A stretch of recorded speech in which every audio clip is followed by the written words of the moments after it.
little babies. Welcome in, sports fans. Welcome back to the Simple Mind Sports Show. Friday Rewind here, live Thursday, September 18th. A little off schedule this week due to some technical difficulties. We have no Bobby, which it's been a while since I haven't had to deal with Bobby. So this is kind of a delight. I'm not going to lie to you. He had sex on Tuesday, though. He did? He did. He told me. He said I had sex. So good for him. Yeah.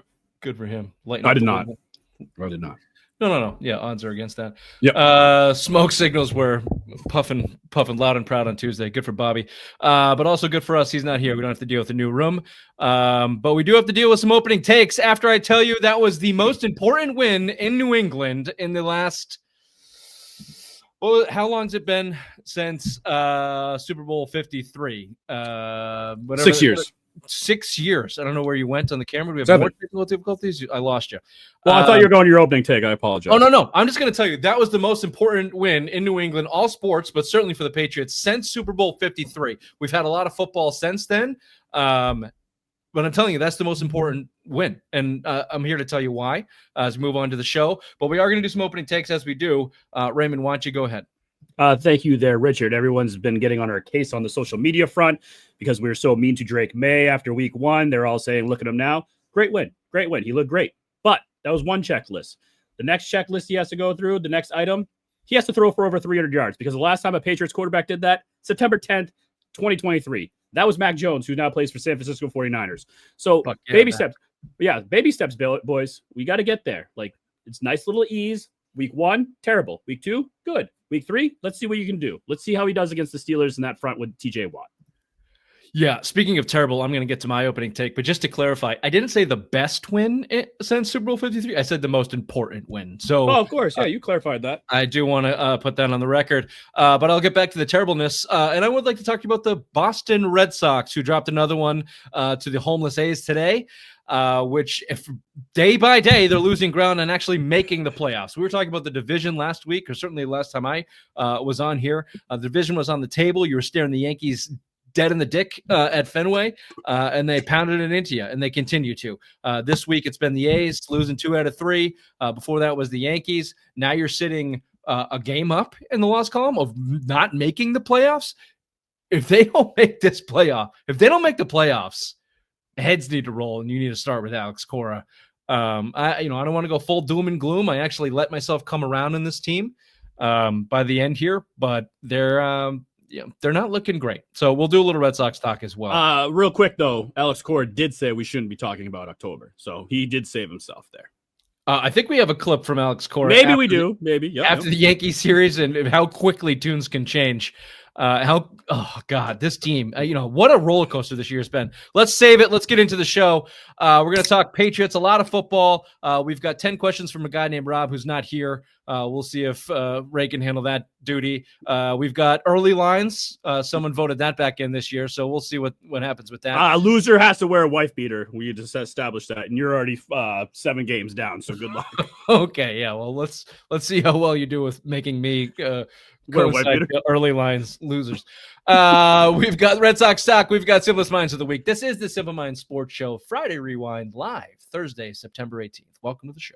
I got something troubling on my mind. I got something troubling on my mind. I got something. If you're watching on YouTube, I apologize. I have the technical difficulties, so you got a real upward shot here of the 40-year-old nostril hairs and whatever else I got going on. It's good, though. I don't see the chin, though. No, that's true. That's actually not a bad view. That's what my mother sees. Yeah. Well, she sees some other stuff, too. No new room for Bobby, but Ray's looking cute as a button, aren't you, boy? Thanks. Yeah. If you want to tack on here, Raymond, and tell us about some partners that I know you were talking about the last couple shows. I love Boston Sports. Oh, I love Boston Sports. We just signed 2 new people. Alex Austin, the best corner in the game. and Andres Borregales, who can't make a fucking field goal to save his life. But yeah, they're with us now with I Love Boston Sports. You can go check them out next week at the Big E, September 23rd, or fan favorites. Go check out that. They have a new Tommy DeVito line. He's a new signee over there at I Love Boston Sports. So go check that out. Go get all your swag at I Love Boston Sports. I have nothing bad to say about Borregales or Alex Austin, and I think you just messed Bullshit. Bullshit on Sunday. I think you confuse motherfucker. field goals for extra points, which are less important. So Okay. he crushes field goals, okay, as long as they're not from 40. So go check them out. I Love Boston Sports. Rate, subscribe, review. Follow us generally Tuesday live, but everywhere you stream your podcasts. Again, hit the subscribe button for us, please, and the YouTubes, the algorithms. This is how the world runs and works. And we want to talk to you. We want to see more of it. We're not smart of it to make it work. No, we are not smart of it. We are not smart of it. That's a fucking t-shirt. We're not smart of it. So please smash, bang, bang, the fucking buttons. Thank you. Yeah. Patriots 33, Dolphins 27. I'm gonna give you my big hitters here from this game. I said it was the most important game since Super Bowl 53, in which the Patriots beat the Rams. And I'm gonna start with the number one story of all, and you mentioned it, Ray. Drake Maye was the best player in that game. He looked like an absolute pro. 19 of 23, 230 yards, 2 touchdowns, no turnovers, 10 carries, 31 yards on the ground, and a rushing touchdown, 137 something quarterback rating. Best game as a pro. Looked like he belonged. Looked like he had control of the offense. And it started on the very first drive. I got a couple plays of note that I want to touch on. First drive, and this they give a little kudos to Vrabel on this too. What I'm talking about is the 4th down decision they made just over midfield, the very first drive of the game, 3rd and 7, I believe it was, and they maybe a little less, 3rd and 4, and they ran I've been calling for it. We've been calling for it since they signed Steph Diggs. Well, we've been calling for it since Julian Edelman retired. Where is Demario Douglas? Where's somebody that can fill that Julian Edelman role? Now, specifically that Josh McDaniels in this offense is back. That little option route for 6 or 7 yards, we saw it there. First drive, right to Steph Diggs, right in his gullet. Drive keeps moving. Boom, they go score. I thought that was as soon as they got the 4th down on their first drive, I was like, fucking here, same old shit. Here we go again. But Vrabel pulls out the big boy pants and goes for it on 4th, and they move the ball down and get the score. I thought that was a good omen and a good start. And it was good to see May not airmail it over the tunnel and hit his receiver on a big play. Yeah, he looked great. Also, congratulations, Steph Diggs, expecting a child with Cardi B, that stinky butthole girl. So happy for him. Yeah, he had a big boy game. I mean, alleged stinky butthole girl. Allegedly, I mean, probably true, but yeah, he looked great. I mean, but the whole thing that you said, like Drake Maye had 0 turnovers. That was the biggest thing of this whole game story right here. 0 turnovers. He actually looked comfortable in the pocket. I know we're going to get to the offensive line soon, but all in all, that offensive side of the ball looked great. Not only 0 turnovers, he had no bad throws, like no bad looking throws. He had a throw behind Steph Diggs that I put on Diggs. He read the zone differently than Diggs, and Diggs kind of kept running through it, and he should have sat down, and that's where he threw. And then he had a tight one to Hunter Henry. I didn't like his decision there. They were close to the goal line when they settled for the field goal. He probably had a couple options there, but I mean, we're quibbling over 4 incompletions. Yeah. He looked good all game, including this is the second drive, another 3rd down. This was another big one for me watching this offense. They picked up 3rd downs. Yeah. I mean, for 4 years running, if you got behind the sticks, it was over for this team. And Drake Maye in this offense and McDaniels picked up more 3rd and 10 pluses than I've seen in one game since Brady. Really? I mean, even the good year with Mac Jones, they weren't doing that. They were staying ahead of the sticks and being conservative with it.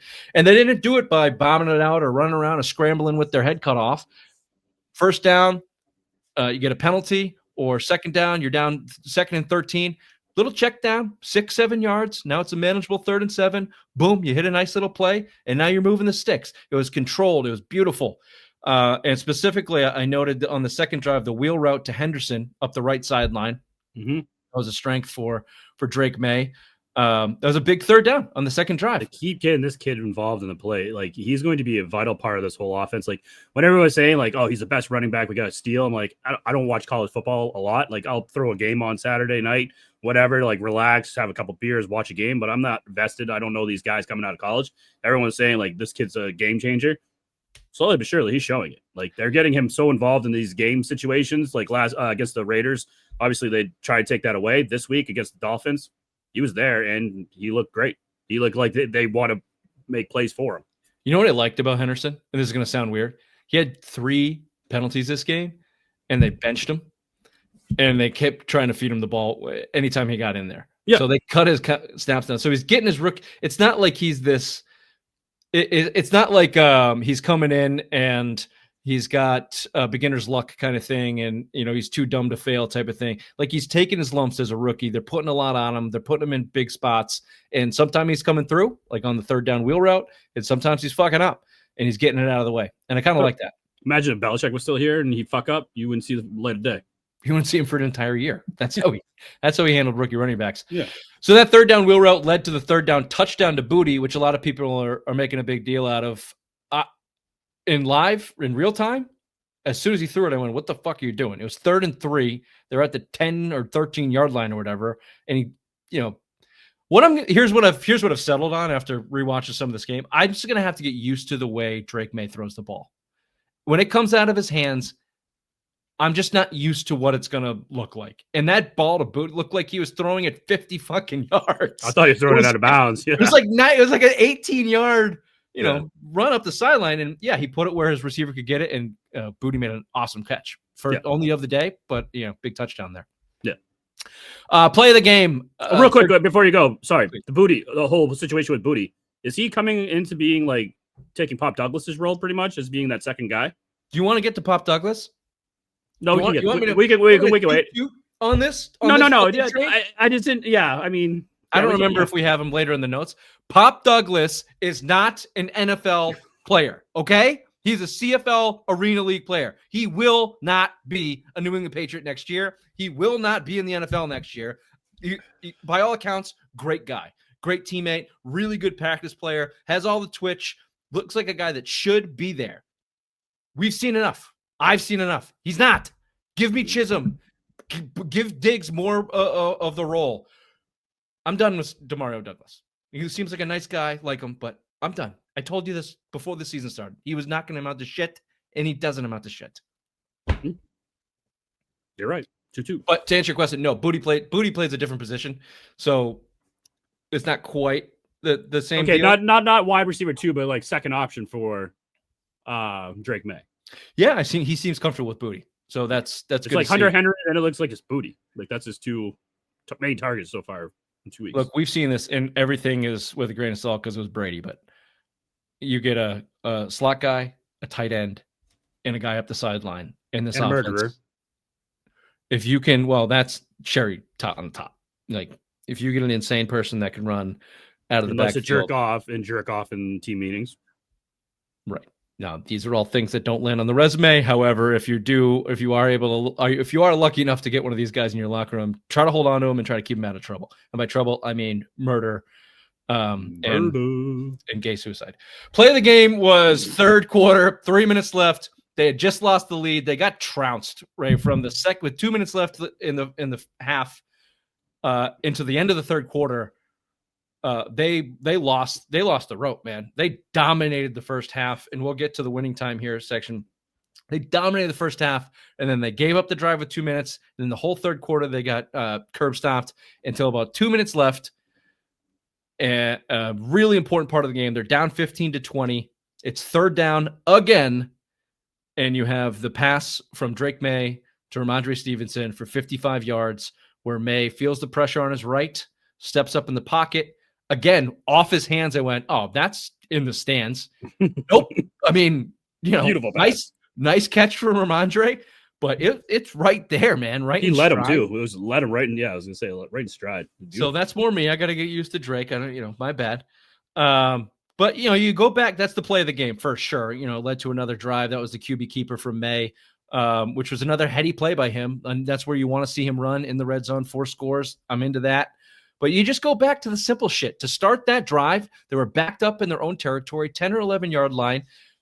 They ran kind of a deep pattern route. The defense cleared, and he just kind of sidearm checked it down. I think it was Henry or Hooper, one of his tight ends.